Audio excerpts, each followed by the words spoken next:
히브리서 11장 5절 6절 말씀을 같이 읽겠습니다. 믿음으로 에녹은 죽음을 보지 않고 옮겨졌으니 하나님이 그를 옮기심으로 다시 보이지 아니하였느니라. 그는 옮겨지기 전에 하나님을 기쁘시게 하는 자라 하는 증거를 받았느니라. 믿음이 없이는 하나님을 기쁘시게 하지 못하나니 하나님께 나아가는 자는 반드시 그가 계신 것과 또한 그가 자기를 찾는 자들에게 상 주시는 이심을 믿어야 할지니라. 아멘. 다시 한번 읽어보겠습니다. 믿음으로 에녹은 죽음을 보지 않고 옮겨졌으니 하나님이 그를 옮기심으로 다시 보이지 아니하였느니라. 그는 옮겨지기 전에 하나님을 기쁘시게 하는 자라 하는 증거를 받았느니라. 믿음이 없이는 하나님을 기쁘시게 하지 못하나니 하나님께 나아가는 자는 반드시 그가 계신 것과 또한 그가 자기를 찾는 자들에게 상 주시는 이심을 믿어야 할지니라. 아멘. 오늘은 우리 지난 시간에 이어서 하나님께 기쁨을 드리는 삶이라는 제목으로 말씀을 나누고 싶습니다. 이 말씀 자체가 하나님께 기쁨을 드리는 삶요, 이러면은 이 또 하나의 어떤 우리의 어떤 그 책임, 또 의무, 부담처럼 이렇게 다가오는 사람이 있을 수도 모르겠습니다. 근데 제가 이제 그런 주님 앞에 기도하면서 늘 이렇게 그런 마음들이 있습니다. 제 머릿속에는 항상 제 인생의 마지막에 대한, 그리고 성도들의 인생의 마지막에 대한 그림들이 항상 있습니다. 그건 이제 주님 앞에 서는 날이죠. 주님 앞에 섰을 때 정말 어떤 모습으로 또 주님께서 내게 어떤 말씀을 하실까, 이걸 늘 인식하며 제 머릿속에는 그 장면들이 담겨져 있습니다. 사역자의 열심이 있다면, 정말 이 말씀의 사역자의 열심이 있다면 하나님의 뜻을 바르게 균형 잡히게, 그리고 정말 주님이 원하시는 대로 그 때를 따라서 잘 넣어줘서 성도들이 주님을 사랑하고 주님의 말씀을 사랑하고, 그리고는 하나님의 계획과 부르심을 따라 살도록, 그리고는 그 마지막 날에 주님 앞에 섰을 때 정말 칭찬받는 성도들이 되도록 하는 거, 그거 외에 뭐 어떤 다른 어떤 열정이나 갈망이 있겠습니까? 오직 그것을 위해서, 그리고 그렇게 또 제자들이 세워지고 또 제자를 통해 또 제자가 세워지고 더 많은 사람들에게 이러한 하나님의 또 원하심이 이루어지도록 하는 것, 하나님의 그 칭찬받는 성도들이 되도록 하는 것, 그런 거죠. 그래서 우리가 이제 말씀을 처음에 받을 때 하나님께서 주신 그 구원의 은혜가 무엇인지를 알아갑니다. 그리고 구원받은 내가 누구인지, 그리스도 안에서의 진정한 나의 정체성을 아는 것이 얼마나 중요한지를 우리가 점점 더 발견하게 됩니다. 구원받은 내가 누구인지, 무엇을 받았고 무엇을 할 수 있는지, 이런 것들을 이제 배워가죠. 그러나 우리가 계속해서 그 다음 단계로, 나를 향한 하나님의 계획과 부르심을 알고 그 다음 단계로 전진하는 삶이 있습니다. 우리 항상 어린아이에 머물러 있는 건 아니죠. 저희 그 딸애가 어린아이 때 참 재미있는 에피소드들이 많다 보니까 저희 딸 얘기를 이제 가끔 하게 되는데요. 얘가 좀 약간 떼쟁이 부분들이 있었습니다. 그래가지고는 항상 어릴 때는 자기 자신에 집중되어 있지 않습니까? 어떤 일이 생기면은 항상 다 엄마 때문이야. 막 지가 신나가지고 막 쫓아가다가 팍딱 넘어지니까 엄마를 쳐다보더니 엄마 때문이야, 이렇게 하는 거죠. 그리고 어느 날은 이제 엄마가 뭐 이렇게 뭐 입 벌리면서 얘기를 하는데 뭔가 안에 뭔가 보이는 거예요. 제 안에 이제 금리빨이 보였던 거죠. 그러니까 인생에 사탕 이래가지고는 손가락을 입에다 집어넣고 사탕 달라고 그랬던 기억이 납니다. 어릴 때는 온통 자기에게 집중되어 있죠. 나의 필요, 나의 느낌, 또 내가 먼저 경험하는 것에 집중되어 있다가 점점 성장하면서 이제는 엄마를 생각하게 되고 아빠를 생각하게 되죠. 이제 성장해 가면서 최근에 이제 그런 부분들이 있습니다. 전에는 이제 어디냐, 몇 시까지 오냐 이러면은 뭔가 엄마가 그렇게까지 체크할 필요가 있나? 다른 부모님은 안 그런 것 같은데 왜 부모님은 자꾸 지금 어디쯤이냐, 언제 들어오냐 이렇게 물어보고, 아니 그냥 너랑 같이 밥 먹으려고 그러는 거지. 이제 이렇게 하면은 그걸 좀 이제 때로는 불편해하기도 하고, 꼭 이렇게까지 하셔야 되나? 다른 부모님은 안 하시는데 이제 그랬었는데, 이제는 엄마 아빠가 뭘 원하고 뭘 좋아하는지에 대해서 이제 관심이 있는 거죠. 그래서 지가 이제 알아서 먼저 저 어딘데요? 지금 언제쯤 도착할 것 같아요? 이렇게 연락도 하고, 또 엄마 필요에 따라서 자기가 할 수 있는 역할들을 하고 성장해가고 있구나 그래 느낍니다. 마찬가지죠. 그리스도인들도 마찬가지입니다. 오늘 로마서 14장 18절에 보면 이런 말씀이 있습니다. 이로써 그리스도를 섬기는 자는 하나님을 기쁘시게 하며 사람에게도 칭찬을 받느니라. 그리스도를 섬기는 자는 한마디로 그냥 그리스도인들이죠. 구원받은 그리스도인들, 하나님의 자녀들은 하나님을 기쁘시게 하는 자다. 하나님께 기쁨을 드리는 자다. 이게 당연한 거죠. 자, 보십시오. 우리가 지난 시간에도 기독교는 관계다. 하나님과의 관계다. 이런 얘기를 나눴는데요. 우리가 이제 관계라고 하면 관계는 크게 두 가지 외에는 없습니다. 헤어졌다. 이건 관계가 아니죠.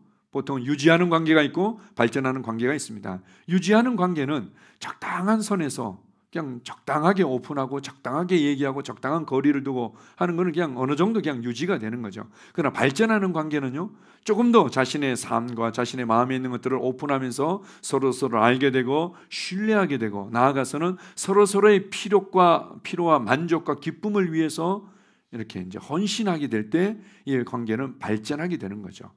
하나님과의 우리와의 관계도 마찬가지입니다.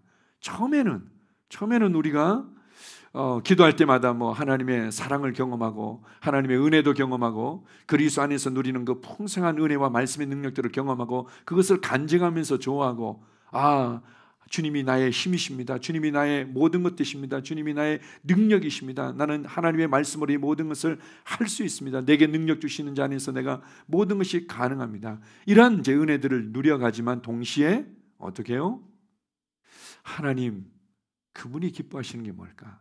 물론 어릴 때는 어린아이들이 잘 먹고 잘 싸고 잘 놀고 잘 자고 이걸 이제 부모님이 제일 기뻐하죠. 그러나 아이가 성장해 가면서 아이들이 부모님의 마음을 이해하듯이 그렇게 하나님을 기쁘시게 하는 삶이 있다. 하나님께 기쁨을 드리는 삶이 있다는 것들을 우리가 더 분명하게 알 수 있습니다. 자, 레위기 19장 5절을 같이 읽습니다. 너희는 화목 제물을 여호와께 드릴 때 기쁘게 받으시도록 드려라. 레위기는 광야에서 성막을 통해 가지고는 하나님께 제사 드리는 많은 제사에 대한 규례들이 나오고 있습니다. 그래서 뭐 속죄제, 속건제, 화목제 뭐 이런 것도 있고 또 제사의 종류에 따라서 번제, 요제, 거제, 또 소제 뭐 다양한 여러 가지 종류들이 있습니다. 뭐 다 기억하기도 어려울 만큼 복잡한 것 같은데 이제 이 제사를 설명하면서 끝에 항상 이런 말씀들이 들어가 있습니다. 바로 이러한 제사를 드리기는 드리는데 하나님께서 기뻐하시도록 드려라 이렇게 말합니다. 무슨 말인가 하면 그냥 나의 열심과 내 방법대로 그냥 대략 드리는 것이 아니라 하나님의 뜻대로 하나님의 원칙대로 하나님께서 말씀하신 대로 드릴 때 하나님이 기뻐하신다는 거죠. 우리가 신앙생활 할 때도 그냥 나를 위해서나 내가 보기에 좋은 대로 하는 것이 아니라 하나님께서 기뻐하시는 삶의 원리, 하나님께서 기뻐하시는 신앙생활의 길들이 있음을 보여주고 있습니다. 데살로니가전서 4장 1절을 같이 읽습니다. 그러므로 형제들아 우리가 끝으로 주 예수 안에서 너희에게 구하고 권면하노니 너희가 마땅히 어떻게 행하며 하나님을 기쁘시게 할 수 있는지를 우리에게 배웠으니 곧 너희가 행하는 바라 더욱 많이 힘쓰라. 자, 아주 그냥 우리가 가끔 읽지 못했던 굉장히 생소한 말씀처럼 다가오기도 합니다. 하나님을 기쁘시게 할 수 있는지를 우리에게 배웠으니 너희는 보고 듣고 본바대로 행하라는 거죠. 자, 보십시오. 이 데살로니가 교회를 향해서 사도 바울이 편지를 썼습니다. 이 편지의 내용의 많은 부분들이 너희가 어떻게 행하고 어떻게 하나님을 기쁘시게 하는 삶을 살 수 있는지를 기록했다는 거죠. 그리고 우리가 친히 그러한 삶을 보여주지 않았느냐? 너희도 그렇게 살아가라. 이렇게 말합니다. 자, 우리가 이제 그 서신서들을 생각할 때 우리가 가끔 이렇게 오해할 때가 있습니다. 서신서들을 보면은 1장부터 뭐 4장까지 1장부터 또 로마서 같은 16장까지 있죠. 그런데 교회 생활한 지 예수님 믿고 구원받은 지 한 1년이나 2년 된 사람들은 에베소서 1장까지만 읽으세요. 그리고 신앙생활 한 3년이나 5년 된 사람들은 2장 3장을 읽어도 괜찮아요. 그리고 신앙생활 오래 해가지고 이제는 영적인 부모로서 헌신해야 될 사람들만 에베소서 5장을 읽으세요. 이렇게 우리가 가르치지 않습니다. 모든 성도들이 다 1장부터 5장까지, 빌립보서 또 1장부터 또 뭐 4장까지 이렇게 다 읽습니다. 거기에는 어린아이를 위한 말씀도 있고 청년을 위한 말씀도 있고 어른을 위한 말씀도 있고 그리고 다양하게 하나님께서 우리를 얼마나 사랑하시는지에 대한 말씀도 있지만 동시에 우리가 어떻게 하나님을 기쁘시게 하는지에 대한 말씀들도 다 기록되어 있는 거죠. 물론 어린아이들이 영적으로 제대로 말씀을 이해하고 은혜를 이해하고 사랑을 이해하지 않은 상태에서 뭔가 헌신하려고 하다 보니까 이 소진되는 것 때문에 문제가 되는 거죠. 이제 죽을 먹어야 되고 부드러운 음식을 먹을 애가 고기 먹다가 이제 체한 거나 이런 부분들이 있을 수 있습니다. 그래서 교회 생활이 필요하고 셀 생활이 필요하고 그래서 체계적인 또 말씀의 양육을 받는 것들이 이제 필요하죠. 우리가 이제 기존 교회에서 예전에 제가 이제 막 은혜 받고 성장할 때 늘 이렇게 불렀던 찬양이 있습니다. 청년 때 수련회 가면 열정적으로 불렀던 찬양 중에 하나가 뭔가 하면 실로암이 아니라 실로암은 이제 군인들이 부르는 거고 나 주님의 기쁨 되기 원하네 그 찬양이 있었습니다. 나 주님의 기쁨 되기 원하네 그런 이제 그 CCM이 있었거든요. 그 이제 항상 수련회 때 이제 그 찬양을 이렇게 불렀던 기억이 납니다. 주님의 기쁨이 되기를 원하는 거죠.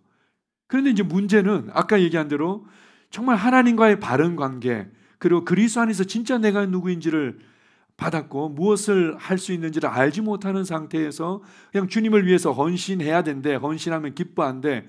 그래서 내가 목사가 되면 하나님이 기뻐하실 거야. 내가 선교사가 되면 하나님이 기뻐하실 거야. 내가 이렇게 뭔가 예배당을 지어드리면 하나님이 기뻐하실 거야. 내가 이렇게 뭔가 생활하면 하나님이 기뻐하실 거야. 이렇게 하고 저는 열심히 하다가 그냥 지치고 낙심되고 상처받는 경우들이 많이 있는 거죠. 성경은 바로 우리가 하나님의 은혜를 풍성히 누리고 동시에 그 은혜 위에서 또 하나님을 알아가는 것, 하나님이 뭘 좋아하실까, 하나님이 뭘 기뻐하실까, 하나님은 어떤 것으로 참된 만족을 누리실까 이런 것들을 알면서 함께 동행하고 동역하는 삶으로 전진하도록 우리에게 주신 양식인 거죠. 자, 고린도후서 5장 9절에도 동일하게 말합니다. 그런즉 우리는 몸으로 있든지 떠나든지 주를 기쁘시게 하는 자가 되기를 힘쓰노라. 주를 기쁘시게 하는 자가 되기를 힘쓰노라. 그렇다면 주님께서 대체 뭘 기뻐하시는가? 우리가 어떻게 그분에게 기쁨을 드릴 수 있는가? 저희 아내는 사실은 자녀들이 기쁨을 주는 게 그냥 쉬운 거죠. 아이들이 엄마가 뭘 걱정하고 있는지, 뭘 또 우려하고 있는지 그걸 알고는 엄마한테 미리 전화해주고 또 엄마의 마음을 읽어주고 엄마랑 같이 시간 보내주고 이걸 기뻐한다는 걸 아는 거죠. 아니까 그냥 함께 그런 시간을 보내면서 기쁨을 나누며 교제하게 되는 겁니다. 주님께서도 마찬가지죠. 자, 첫 번째로 한번 보겠습니다. 히브리서 11장 5절 6절입니다. 같이 읽습니다. 믿음으로 에녹은 죽음을 보지 않고 옮겨졌으니 하나님이 그를 옮기심으로 다시 보이지 아니하였느니라. 그는 옮겨지기 전에 하나님을 기쁘시게 하는 자라는 증거를 받았느니라. 믿음이 없이는 하나님을 기쁘시게 하지 못하나니 하나님께 나아가는 자는 반드시 그가 계신 것과 또한 그가 자기를 찾는 자들에게 상 주시는 이심을 믿어야 할지니라. 믿음이 없이는 하나님을 기쁘시게 하지 못한다. 거꾸로 얘기하면 하나님은 믿음을 기뻐하신다는 거죠. 믿음이 무엇보다도 하나님을 기쁘시게 하는 겁니다. 이 믿음에 관한 부분들은 사실 에녹에 관한 얘기들을 하면서 같이 나온 거죠. 에녹은 살아서 이 육신이 그 썩어짐을 당하지 아니하고 산채로 하나님께로 올려지게 되죠. 그런데 그는 그렇게 옮겨지기 전에 하나님을 기쁘시게 하는 자라는 증거를 받았다는 거예요. 그거 어떻게 했길래 하나님을 기쁘시게 했는데요? 라면서 이제 6절이 나오는 거죠. 믿음이 없이는 하나님을 기쁘시게 하지 못한다. 다른 말로 얘기하면 에녹은 믿음으로 살았고 믿음으로 하나님을 기쁘시게 했다는 겁니다. 어떤 믿음이었는데요? 그것은 하나님께서 살아계시고 우리와 함께 하신다는 믿음. 두 번째는요, 그분은 자기를 찾는 자들에게 반드시 보상하시는 분이다. 자기를 찾는 자들이라는 것은 이런 의미입니다. 하나님, 내게는 평강이 필요합니다. 우리 가정에는 평강이 필요합니다. 라고 찾을 때 하나님께서 여호와 샬롬으로 만나주시는 거죠. 그렇게 평강으로 보상하시는 분이죠. 우리가 치유가 필요할 때 하나님 저에게 치유가 필요합니다. 우리 가정에 치유가 필요합니다. 누구누구의 치유가 필요합니다 라고 하나님을 찾을 때 하나님께서 여호와 라파로 보상해 주시고 여호와 라파로 만나 주시는 거죠. 그것을 믿는 것입니다. 주님, 나는 정말 정죄감이 있고 열등감이 있어요. 하나님 도와주세요 라고 하나님을 자신의 담대함과 의로 찾을 때 하나님께서 여호와 찌드겐으로 만나 주시죠. 여호와 찌드겐의 하나님으로 우리의 의가 되시는, 공의가 되시는 그 하나님을 우리가 보상으로 만나게 되는 겁니다. 이게 바로 이제 에녹이 가진 믿음이었고 이 믿음이 하나님을 기쁘시게 했다는 거죠. 그런데 이 에녹의 믿음이 아주 독특합니다. 성경에서 어떻게 그의 믿음이 위대했고 하나님을 기쁘시게 했는지 창세기 5장에서 아주 잘 보여주고 있습니다. 창세기 5장 한번 찾아봅시다. 창세기 5장 21절에서 24절까지입니다. 창세기 5장 21절에서 24절까지 자, 같이 읽습니다. 에녹은 65세에 무드셀라를 낳았고 무드셀라를 낳은 후 300년을 하나님과 동행하며 자녀들을 낳았으며 그는 365세를 살았더라. 에녹이 하나님과 동행하더니 하나님이 그를 데려가심으로 세상에 있지 아니하였더라. 별거 없는 것 같은데요? 아니요, 자세히 보십시오. 얼마나 놀라운 말씀이 있는지 이렇게 말합니다. 21절에 에녹은 65세 무드셀라를 낳았고 22절에 무드셀라를 낳은 후 300년을 하나님과 동행하며 자녀들을 낳았으며 300년을 하나님과 동행하며 자녀들을 낳았으며 보이십니까? 주님께서 우리에게 뭘 가르쳐주시는지 잘 보이십니까? 자녀들을 낳고 키우는 것은 쉬운 일이 아니죠. 우리가 이제 엄마 뱃속에 잉태했다가 또 뱃속에 있을 때가 편하다고 그러죠. 뱃속에 있을 때도 힘든 이제 시기들이 있지만 애가 태어나고 나면은 그때부터 참 잠을 설치기도 하고 또 아이의 어떤 상태 때문에 고민하기도 하고 울기도 하고 그런 좀 어려운 시간들을 보내기도 합니다. 때로는 그것 때문에 원망하고 불평하기도 하고 또 아이가 커가면서 또 이제 부딪히기도 하고 300년을 자녀들을 많이 낳으면서 키우면서 겪었던 삶의 모든 것들을 경험했어요.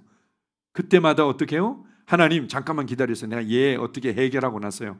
하나님 잠깐만 기다리세요. 내가 이 문제 그냥 해결하고 나서 이러면서 나의 어떤 그 느낌이나 기질이나 감정대로 처리하지 않았다는 거예요. 매 순간순간 하나님이 살아계시고 함께 하심이 느껴지고 경험되어지지 않았지만 그는 살아계시고 함께 하시고 지금 나를 돌보고 계시고 내가 필요로 하는 그 순간에 내가 하나님을 찾을 때 하나님은 나의 해답과 보상이 되신다는 것은 그는 확신하며 순간순간 자신의 삶의 현장을 살아갔다는 거죠. 삶의 현장에서 믿음으로 걸어갔다는 겁니다. 이것을 하나님은 기뻐하셨다. 그는 하나님을 기뻐하는 증거를 받았다고 이렇게 말씀하죠. 300년을 하나님과 동행하며 자녀들을 낳았다. 우리가 뭔가 느껴지고 특별한 우리의 어떤 감정적인 또 우리의 경험적인 무엇이 있을 때만 하나님 내가 뭔가 할 수 있을 것 같아요. 나와 함께 하심을 감사해요. 이렇게 접근한 것이 아니었다는 거죠. 에녹도 여전히 보이지 않는 하나님을 보는 것 같이 붙잡았고 그리고는 정말 나의 기도가 응답되는 것처럼 느껴지지 않는 순간에도 그분은 반드시 찾는 자들에게 보상하시는 분이야. 승리가 필요한 그 순간에 주님 나는 이 부분에 돌파와 승리가 필요합니다 할 때 여호와 니시의 하나님으로 찾아오시고 보상하시는 그 하나님을 믿고 자녀들과 함께 300년을 걸어갔다는 거죠. 주님은 이것을 기뻐하셨다. 자, 로마서 8장 8절입니다. 육신에 있는 자들은 하나님을 기쁘시게 할 수 없느니라. 거꾸로 얘기하면 영에 있는 자들은 하나님을 기쁘시게 한다는 거죠. 영에 속한 자들, 영에 있는 자들이 어떤 의미입니까? 그게 바로 하나님의 말씀을 믿는 믿음으로 걷는 자들이죠. 그들은 하나님을 기쁘시게 한다. 우리가 육신에 있는 자들이라고 그러면은 우리 잘 알고 있습니다. 뭔가 이렇게 도둑질하고 살인하고 뺏고 사기치고 이런 것만 우리가 육신에 있다고 음란하고 가정을 무너뜨리고 이런 것만 생각하는데 그게 아니라 우리의 느낌과 경험과 보이는 것, 듣는 것에 의해서만 판단하고 선택하며 살아가는 것, 이게 바로 이제 육신에 있는 자들이죠. 하나님은 정말 느껴지지 않고 보이지 않더라도 하나님의 살아계심을 붙잡고 하나님의 말씀을 붙잡고 그분을 찾는 자에게 보상하심을 붙잡고 그렇게 우리의 삶의 현장에서 걸어갈 때 주님은 기뻐하신다. 자, 시편 69편 30절에 31절입니다. 같이 읽습니다. 내가 노래로 하나님의 이름을 찬송하며 감사함으로 하나님을 위대하시다 하리니 이것이 소 곧 뿔과 굽이 있는 황소를 드림보다 여호와를 더욱 기쁘시게 함이 될 것이라. 아멘. 그런 복음성가도 있죠. 황소를 드림보다 뭐 그런 이제 복음성가도 있는데요. 여기 보면 더욱 기쁘시게 하는 것이 있다. 하나님을 기쁘시게 하는 것, 하나님께 기쁨을 드리는 것이 있는데 이게 무엇인가 하면 바로 하나님의 이름을 찬송하고 감사하고 하나님의 어떠하심을 선포할 때 하나님이 기뻐하신다는 거죠. 자, 보십시오. 우리가 믿음 위에 서 있지 않으면, 말씀 위에 서 있지 않으면 결국은 상황을 바라보면서 힘들어하고 원망하고 불평하고 다른 사람을 탓할 수밖에 없습니다. 당연한 거죠. 그러나 바로 믿음으로 걸어갈 때 믿음으로 걷는 자의 삶에 나타나는 아주 중요한 모습이 있는데 그것은 바로 감사하고 찬양하는 겁니다. 왜요? 하나님이 살아계시고 나와 함께 하심을 믿는데 내가 그분을 찾는 대로 그분은 나의 피로의 모든 것이 되시고 그리고 나의 보상이 되신다는 것을 내가 아는데 어떻게 계속 원망하는 자리에 있습니까? 불평하고 다른 사람을 탓하는 자리에 있을 수가 없는 거죠. 감사하고 믿음의 결과는 믿음의 이 전진은 항상 감사와 찬양과 그리고 선포하는 것으로 나타나게 되어 있습니다. 그것을 하나님은 기뻐하신다. 여러분들이 육신에 의해서 주도당하기를 내가 보고 듣고 느껴지고 그러한 세상의 정보에 의해서 내가 좌지우지 당하기를 거절하십시오. 우리가 이렇게 걸어갈 때 주님은 너무 기뻐하신다는 거죠. 우리가 주님을 기쁘시게 할 수 있다는데 얼마나 좋습니까? 그리고 우리가 그렇게 기쁘시게 하는 삶, 믿음으로 살 수 있는 삶을 살도록 하기 위해서 우리에게 이 말씀을 주셨잖아요. 그리고 이 말씀을 또 믿음으로 취하고 누리도록 하기 위해서 믿음의 영이신 성령님을 주셨잖아요. 그리고 우리 믿음의 지체들인 성도들을 주셨고 또 믿음의 말씀으로 여러분을 세울 수 있는 말씀의 사역자들을 주지 않았습니까? 이렇게 우리는 걸어갈 수 있고 주님을 기쁘시게 할 수 있는 삶이 우리 앞에 있습니다. 두 번째로 하나님께 기쁨을 드리는 삶이 우리에게 있는데요. 자, 에베소서 5장 9절에서 11절을 같이 읽습니다. 빛의 열매는 모든 착함과 의로움과 진실함에 있느니라. 주를 기쁘시게 할 것이 무엇인가 시험하여 보라. 너희는 열매 없는 어둠의 일에 참여하지 말고 도리어 책망하라. 자, 주를 기쁘시게 할 것이 무엇인가 시험하여 봐라. 주님께서 뭘 기뻐하시는지 너희가 시험해 봐라. 이 앞뒤 문맥을 보게 되면 이게 어떤 의미인가 하면은 빛이신 하나님께서 어둠이 전혀 없는 영화로운 그 빛이신 하나님께서 빛을 낳으신 거죠. 빛의 자녀들을 낳은 겁니다. 너희는 빛의 자녀라. 너희가 전에는 어둠이었는데 어둠의 일들을 찝쩍거리면서 살아갔는데 이러는 게 아니라 너희가 전에는 어둠이었는데 죄의 생명과 본성을 가진 자들, 그가 다른 사람의 눈에는 뭔가 착하게 사는 것처럼 보이지만 그의 생명과 본성이 죄로 오염되어졌기 때문에 너희가 전에는 어둠이더니 이렇게 말합니다. 그런데 이제는 주 안에서 빛이라. 빛이신 하나님께서 빛을 낳으신 거죠. 이제는 너희가 빛의 자녀들처럼 행하라. 빛의 자녀들처럼 행하는 게 뭔데요? 라니까 이제 이 9절부터 이 말씀이 나오는 겁니다. 빛의 자녀들처럼 행하는 건 말이야 이렇게 모든 착함과 의로움과 진실함에 있느니라. 자, 우리가 이제 이런 말씀을 들으면 아, 맞아요. 착하게 살아야 되는데요. 제 성질이 그렇게 잘 따라주지 않네요. 이렇게 접근하는 게 아닌 거죠. 내가 누구인지를 알고 그렇게 기능하는 겁니다. 내가 남자인 것을 알기 때문에 남자처럼 행동하고 여자인 것을 알기 때문에 여자처럼 행동하고 군인인 걸 알기 때문에 군인처럼 행동하고 내가 사장인 걸 알기 때문에 사장처럼 행동하는 거죠. 마찬가지로 내가 빛의 자녀라는 걸 알기 때문에 이제는 빛의 자녀답게 생각하고 말하고 반응하면서 자라가라는 겁니다. 하나님은 그것을 기뻐하신다. 나를 통해서 빛의 열매가 더 많이 나타날수록 하나님은 기뻐하신다는 거죠. 기뻐하신다. 그 빛의 열매가 적게 나타나면 계속 나를 향해서 인상 쓰고 계시겠네요? 그게 아닌 거죠. 주님은 자녀들을 다 사랑하시지만 그들이 그렇게 성장해가는 모습을 볼 때 부모들이 너무 기뻐하고 즐거워하듯이 하나님도 마찬가지라는 거예요. 나를 통해서 빛의 열매가 나의 삶의 현장에 더 많이 나타날수록 기뻐하신다는 거죠. 잠언 21장 3절을 같이 읽습니다. 공의와 정의를 행하는 것은 제사 드리는 것보다 여호와께서 기쁘게 여기시느니라. 공의와 정의를 행하는 것은 제사 드리는 것보다, 우리가 이제 제사 드리는 것을 이 시대에 우리에게 이제 굳이 얘기하자면 이렇게 예배 시간 철저히 잘 지키고 또 헌금 시간 헌금도 잘 하고 그리고는 뭐 할 수 있는 역할들 그냥 열심히 하는 거, 그것만 잘하는 것을 하나님이 기뻐하지 않는다는 거죠. 내 삶의 현장에서 빛의 자녀답게 빛의 열매를 맺으라는 겁니다. 그게 뭐죠? 공의와 정의라는 거죠. 공의와 정의라는 거예요. 그래서 우리가 정직하고 성실하고 다른 사람들을 배려하고 이렇게 내 안에 있는 새로운 아름다운 본성을 따라서 살아갈 때 하나님께서 기뻐하신다, 이렇게 말씀합니다. 예레미야군요. 예레미야 9장 24절에 동일합니다.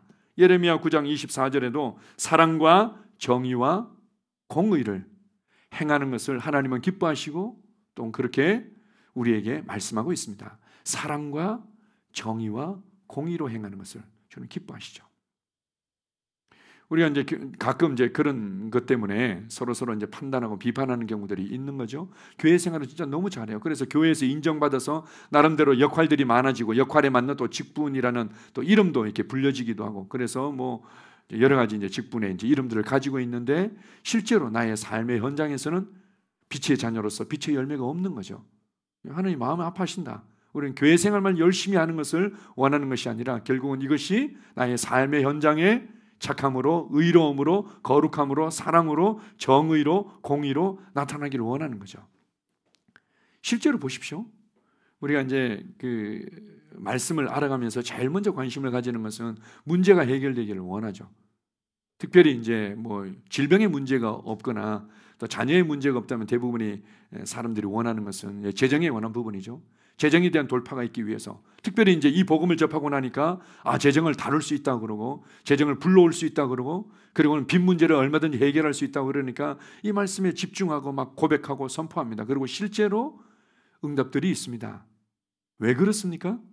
왜 그런 응답들이 고백하고 선포하고 이럴 때 일어나는가 하면 이미 하나님의 공급과 축복은 와 있습니다. 그런데 나의 잘못된 관점, 잘못된 그런 태도, 잘못된 말, 잘못된 어떤 그 관계들 때문에 이 수문이 닫혀 있는 것처럼 닫혀 있다가 말씀을 따라서 생각하고 말씀을 따라 말하면서 나의 중심과 태도가 바뀌고 삶이 이제 조금씩 이제 조정이 되어지죠. 이게 수문이 열리는 것 같습니다. 그러면서 공급이 따라 들어오는 겁니다. 어쨌든 우리가 이제 계속 선포하면 되는구나, 그냥 방언기도 하면 되는구나, 내가 그냥 강하게 이렇게 고백하면 되는구나, 여기에만 많은 경우에 집중할 수 있는데 그게 아니라 오늘 말씀대로 공의와 정직과 성실함으로 나의 삶의 현장에서 주님을 기쁘시게 하는 삶을 살아가면 당연히 따라오게 되어 있습니다. 우리 이제 지난 시간에 하나님을 경외하는 것에 대해서 나눴는데 잠언 말씀 맨 마지막에 이렇게 얘기하죠. 겸손과 여호와를 경외하면은 반드시 보상이 따르는데 재물과 영광과 생명이다. 당연히 보상이 따라오게 되어 있는 거죠. 자, 골로새서 3장 20절을 같이 읽습니다. 자녀들아 모든 일에 부모에게 순종하라. 이는 주 안에서 기쁘게 하는 것이니라. 나의 삶의 현장에서, 가정이겠죠. 가정에서 부모에게 순종하는 거 하나님이 기뻐하신다는 겁니다. 하나님을 기쁘시게 해드리는 게 어떤 면에서 너무 쉬워. 하나님을 기쁘시게 해드리는 게 어떤 면에서 쉬운 거예요. 정말 모든 근원이 하나님으로부터 말미암았다는 거. 그래서 권위를 존중할 줄 알고 그리고 나의 모든 도움과 필요들이 위로부터 온다는 것을 인정하고 신뢰하고 그것에 대한 육신적인 가장 중요한 어떤 그러한 통로로서 부모님을 인정하고 공경해 드릴 때 주님이 기뻐하신다는 거죠. 네가 정말 권위를 알고 모든 공급과 축복들이 어떻게 흘러내리는지를 네가 잘 알고 있구나 라면서 주님이 기뻐하신다는 겁니다. 참 이것만 놓고 보면은 주님께 기쁨을 드리는 게 얼마나 쉽습니까? 부모님께 순종하고 부모님을 공경하면 되는 거니까. 이 모든 것들을 한마디로 얘기하면 빛의 자녀로서 빛의 자녀답게 살아갈 때 주님은 기뻐하시는 겁니다. 자, 세 번째로 하나님께 기쁨을 드리는 삶에 대해서 보시겠습니다. 빌립보서 4장 18절입니다. 같이 읽습니다. 내게는 모든 것이 있고 또 풍부한지라 에바브로 디도 편에 너희가 준 것을 받음으로 내가 풍족하니 이는 받으실 만한 향기로운 제물이요 하나님을 기쁘시게 한 것이라. 빌립보 교회에게 이제 쓴 편지에 나오는 내용입니다. 이는 받으실 만한 향기로운 제물이요 하나님께서 기쁨으로 받으신 제물이었다. 그리고 정말 하나님의 마음을 흡족하게 한 것이었다. 무엇이요? 빌립보 교회 성도들이 복음을 위해서, 영혼을 위해서 사도 바울에게 물질을 후원하고 심은 것을 말씀하고 있습니다. 빌립보 교회는 정말 특별한 교회였습니다.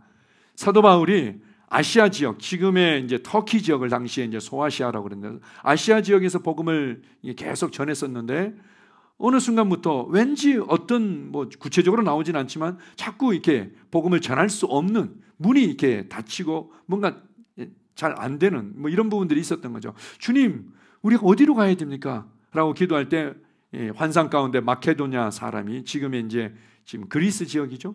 거기서 와서 우리를 도와달라는 그 환상을 보고는 주님께서 우리를 이쪽으로 이끄시는구나 라고는 배를 타고 건너가게 됩니다. 가서 첫 번째로 복음을 전하게 된 거기서부터 이제 유럽으로 들어가게 되는데 유럽에 가장 먼저 이제 복음을 전하게 되는데 그 첫 번째 관문이 빌립보였습니다. 빌립보에서 이제 복음을 나눌 때 그 유명한 그 루디아와 그의 가족들과 친척들과 주변의 사람들이 복음을 듣고 구원받게 되는 거죠. 그리고 그곳에 빌립보 교회가 세워지게 됩니다. 루디아는 자주장사라고 이제 개역 성경에 나오는데요. 자주장사는 이제 비단 옷감을 수입하고 뭐 이렇게 팔고 이제 이런 굉장히 그리고 당시에는 이제 자주색의 이 비단은 굉장히 고가의 거래가 됐던 유명한 옷감이었습니다. 정말 부유한 사람들만 귀족이나 왕족들만 입을 수 있는 수준의 아주 고운 유명한 옷감들이었었는데 그런 것들을 취급한 걸 봐서는 재정적으로 여유가 있었던 것 같습니다. 그런데 그것을 어떻게 해요? 아마 이제 뭐 루디아만 그렇게 심지는 않았겠죠. 다른 사람들도 다 이렇게 십시일반으로 했겠지만 이들이 처음으로 자기네 도시에 와서 복음을 전해주고 빌립보에서는 또 이제 간수장도 있었네요. 간수장 그 집안도 구원받게 됐으니까 아마 그 복음을 전하고 나서 얼마 되지 않는 기간 동안에 빌립보 교회가 상당히 좀 많은 수가 안정적으로 성장했던 것 같습니다. 그들에게 이렇게 복음을 전해줬던 것처럼 그래서 자신의 삶이 바뀌고 가정이 바뀌고 인생이 바뀌었던 것처럼 이 복음을 사도 바울이 다른 지역에도 전해주기만 한다면 그들도 그렇게 변화될 텐데 라는 것에 대한 비전을 가지고 그런 믿음을 가지고 물질을 후원하게 됩니다. 이것을 사도 바울이 받으실 만한 재물이요 하나님을 기쁘시게 한 것이다. 자 보십시오. 우리가 이제 그러면은 헌금만 많이 하면 하나님이 기뻐하신다는 얘기입니까? 그런 의미는 아니죠. 빌립보 교회 성도들이 감사와 믿음으로 심었던 것입니다. 다른 지역에 있는 뭐 성도들에 대해서는 성경에서는 다른 지역에서는 뭐 후원한 적이 뭐 있을 수도 있었겠지만 여러 차례 지속적으로 사도 바울을 후원했던 겁니다. 여러 차례 지속적으로 후원한 것에 대해서 이 사도 바울의 마음이 뜨거웠고 하나님께서 기쁘게 받으셨다는 것들을 그가 알았던 거죠. 우리가 이제 그 재정에 관해서 여러분들이 정말 성경적인 원리와 뜻을 이해하시려면 제가 첫 번째로 제가 추천하는 책이 있다면 그것은 앤드류 워멘 목사님의 재정의 청지기 직분입니다. 재정의 청지기 직분에 보면 재미있는 내용이 나옵니다. 자기와 자기가 알고 있는 여러 사람들이 11조를 그렇게 열심히 했지만 재정적인 어떤 형통함을 경험해 본 적이 없었다는 거예요. 자기도 그냥 어릴 때부터 그걸 배웠고 그렇게 11조 열심히 했는데도 재정적이 뭐 어느 정도의 공급과 어느 정도의 안정된 부분들은 있었겠죠. 그러나 성경에서 약속하시는 것만큼 재정적으로 돌파가 일어나고 형통함을 경험한 적이 없었다는 거예요. 그런데 주님께서 가르쳐 주시고 말씀을 통해서 내가 정말 재정에 대해서 청지기로 부르심 받았구나. 하나님의 관점을 보게 되고 하나님을 제한하지 않을 뿐만 아니라 어떻게 내가 감사와 믿음으로 나의 중심과 바른 태도를 가지고 주님께 심어야 되는지를 알고 난 이후에 감사와 믿음으로 심을 때 달라졌다는 것들을 이제 간증하고 있습니다. 그래서 재정의 청지기 직분은 우리의 그 관점과 중심과 태도들을 많이 점검해 주고 있습니다. 아주 그런 부분에서 굉장히 재정에 있어서 탁월한 책입니다.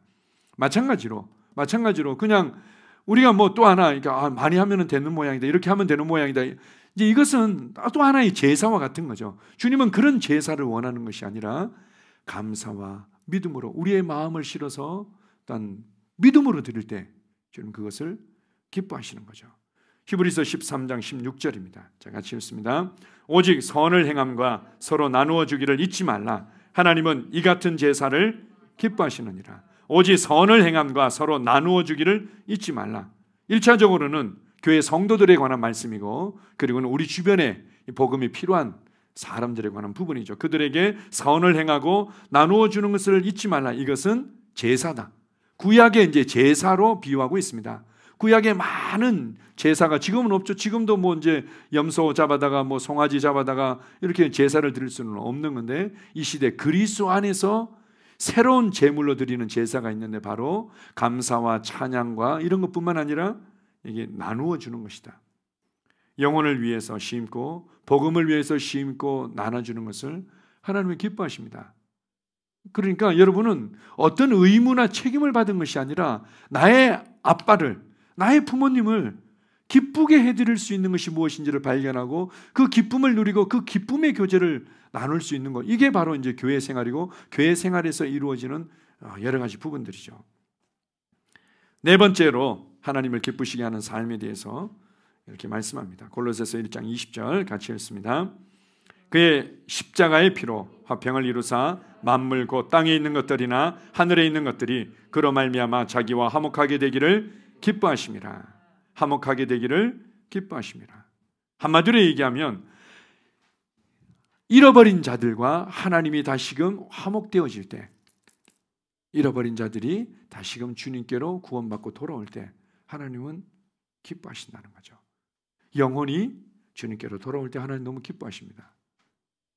우리 이제 복음생활 중에 예수님 기뻐 노래하시리 열방이 주께 돌아올 때, 예수님 기뻐 춤추시리 열방이 주께 돌아올 때.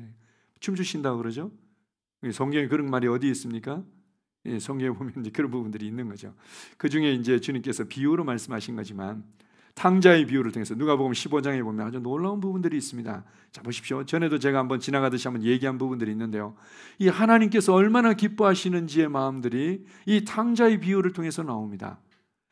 탕자가 이제 회개하고 아버지의 집으로 돌아오죠. 그냥 아버지가 걱정돼서 온 것도 아니었어. 굶어 죽을 것 같으니까 그냥 아버지 집에는 풍성함이 있는데 품꾼으로도 써달라고 해야지 라고는 이제 오는데, 저 멀리 아버지가 늘 문 밖에서 기다리고 있었다는 거죠.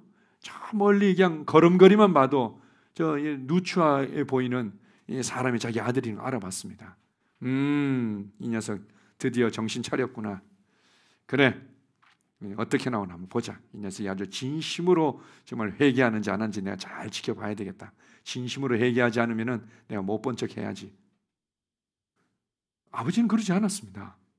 그냥 이미 그가 아버지의 집을 향해서 오는 것만으로도 충분했다는 거죠. 그가 이미 돌이켰다는 것만으로도, 바른 방향으로 발걸음을 내딛었다는 것만으로 충분하다. 그리고는 아버지가 그걸 보고는 그의 기쁨과 그 감사, 이 감격을 어떻게 할 수가 없는 거야. 그래서 성경은 달렸다고 얘기합니다.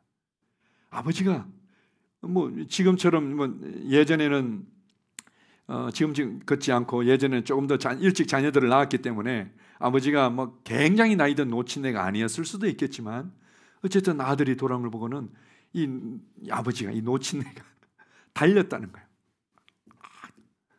아마 주변에 있는 그 종들이나 사람들이 아마 놀랬겠죠. 평상시에 그렇게 근엄하고 뭔가 이렇게 무게가 있어 보였던 사람이 막 촐싹대듯이 막 달려가는 게 보이는 거죠. 주인이 왜 그럴까?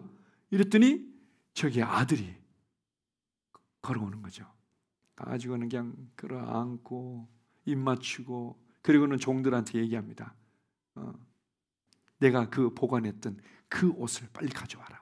내가 아들이 돌아올 때 입히려고 준비했던 그 옷을 가져와라. 영어 성경에 보면은 그 옷이라고 되어 있습니다. 물론 제가 이제 설명한 것처럼 그렇게 자세히 나오진 않지만 영어 성경에는 그 옷을 가져와라. 그 옷을 가져와라. 내가 아들을 위해서 준비했던 그 옷을 입히고 가락지를 씌우고 신발을 신기고 이제는 마음껏 잔치를 누리자. 이 아버지의 기쁨이죠.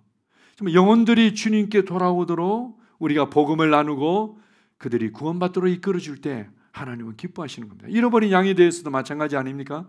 99마리의 양을 우리에다 잘 이렇게 간수하고 난 이후에 잃어버린 한 마리를 찾으러 가죠. 그래가지고는 어려움 가운데 한 마리를 찾아가지고는 어깨에다 메고는 돌아옵니다. 돌아와가지고는 뭐라고 얘기하죠? 얼마나 기뻤으면, 얼마나 이 잃어버린 양에 대한 애착이 있고 얼마나 기뻤으면 어린 양의 몇 배나 되는 잔치를 하자 이렇게 얘기합니다. 잔치를 하자. 여러분 감사합니다. 걱정해 주셔서 고맙습니다. 이러고는 끝날 수도 있는데 얼마나 기뻤는지, 여러분 잔치합시다. 내가 잃어버린 양을 찾았습니다. 잃어버린 양 몇 마리 값을 지불하더라도 그 기쁨을 어떻게 할 수가 없는 거죠.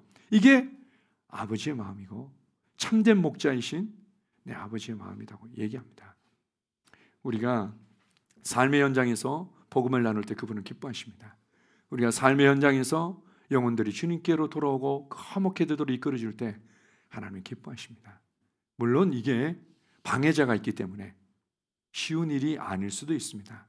그러나 예수님처럼 아버지의 기쁨을 생각한다면 예수님에게는요, 하나님의 임재로부터 단절되어진다는 것, 그 영광의 빛으로부터 단절되어진다는 것을 상상할 수도 없었습니다. 그 고통을 받아들이는 게 얼마나 힘들었던지 땀방울이 핏방울이 되도록 그렇게 그냥 고통에 신음하는 기도를 하죠. 아버지, 다른 방법들도 있지 않을까요?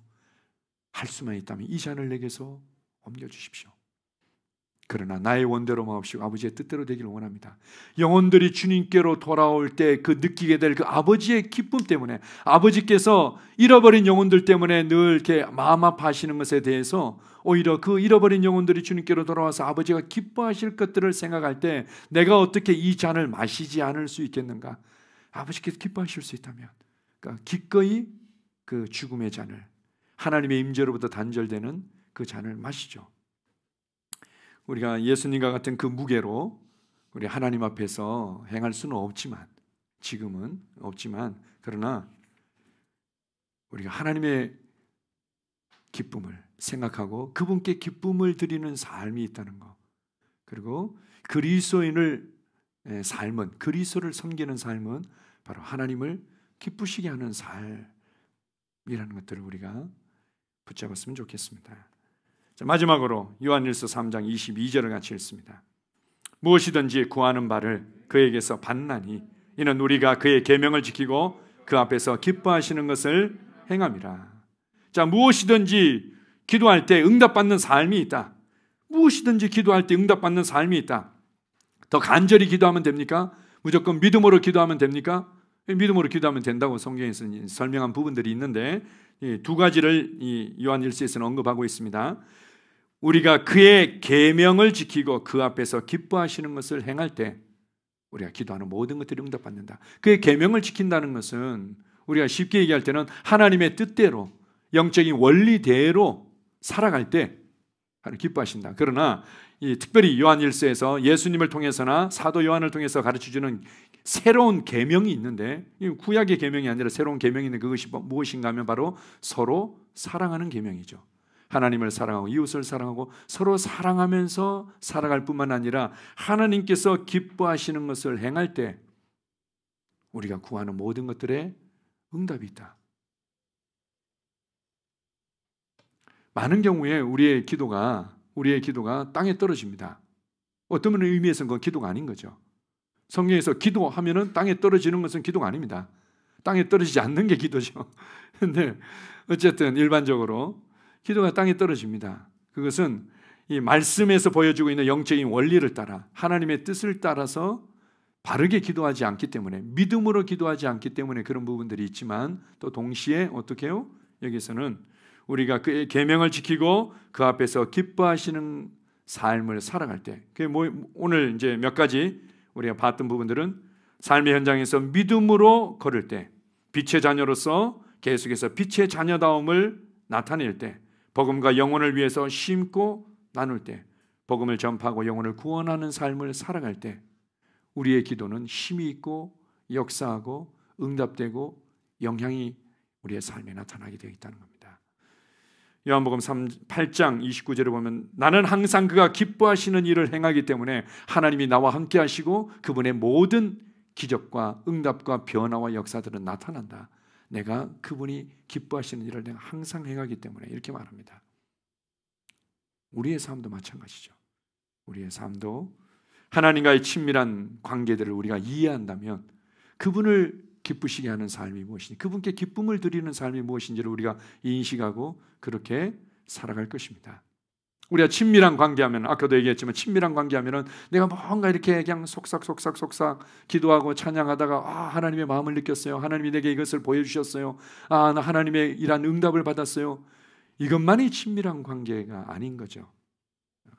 계속의 친밀한 관계는 아까 유지하는 관계가 있고 발전하는 관계가 있다고 얘기한 것처럼 이제는 우리가 그분을 신뢰하고 그분이 나의 힘이 될 뿐만 아니라 내가 또한 그분을 기쁘시게 하는 삶을 살아가는 것입니다.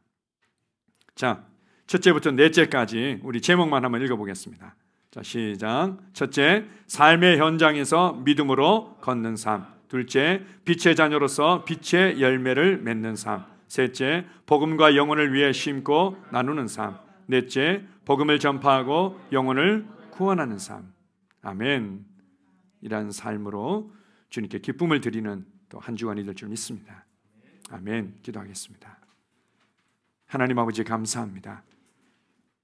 예수님께서 아버지를 기쁘시게 할 수 있다면 정말 항상 주님을 기쁘시게 하는 삶을 선택했고 또 본으로 그러한 삶을 보여주셨음을 감사합니다.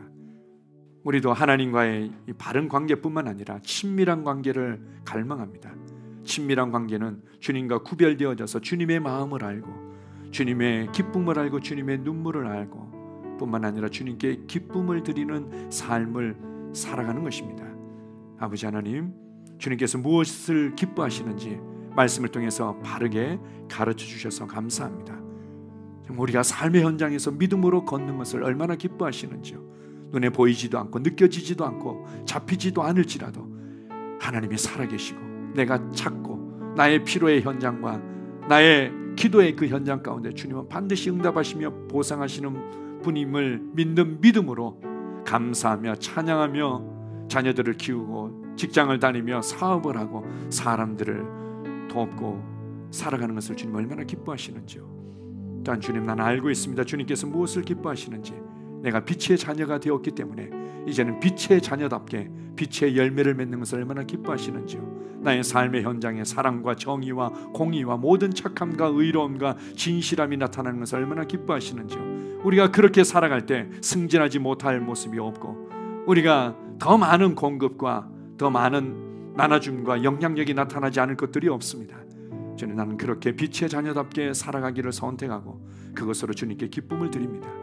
주님 감사합니다. 복음을 위해 영혼들을 위해 심고 나눠주고 또 복음을 전파하고 영혼을 구원하는 삶이 얼마나 주님을 가슴 뛰게 하며 주님을 기쁘게 할 수 있는지요. 아버지 하나님, 이러한 삶을 나는 나의 삶으로 취합니다. 주님 감사합니다. 아버지를 알아갈 뿐만 아니라 아버지를 기쁘시게 할 수 있다는 것이 얼마나 감사한지요. 주님 감사합니다. 예수님 이름으로 기도합니다. 아멘.